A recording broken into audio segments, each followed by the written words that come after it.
امریکا غواړي د افغانستان د مخکینی نظام پوځي الوتکې تبادله کړي. سلام ستړي مشئ، وخت مو بخیر.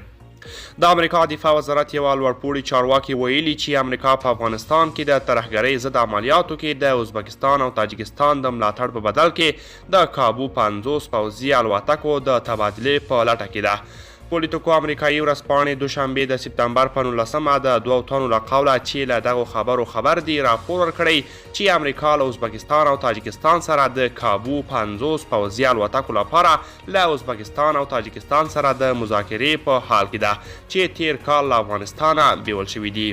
د دغه راپور له مخې د طالبانو رژیم د افغانستان د مخکینی نظام د ځای ناستې په توګه ادعا کوي چې د الوتکې به دوی پورې اړه لري. په دغه راپور کې راغلي ازبک چارواکي ټینګار لري چې د الوتکې او چورلکې په امریکا پورې اړه لري او افغانستان ته نه ورکول کیږي. د دفاع وزارت یوه لوړپوړي چارواکي ویلي چې امریکا پر دې غور کوي چې آیا د الوتکې د الوتنې وړتیا لري که نه. دغه چارواکي ویلي چې د الوتکې به د سرحدي امنیت د پیاوړتیا او د افغانستان اړوند ترهګرۍ سره د مبارزې د هڅو په بدل کې د ازبکستان او تاجکستان دولتونو ته ورکړل شي. د کانګرس د یوه سلاکار په وینا چې په دې راپور کې یادونه شوې تاجکستان په اوسني وخت کې له ترهګرۍ سره د مبارزې په برخه کې تر ټولو همکار هیواد دی.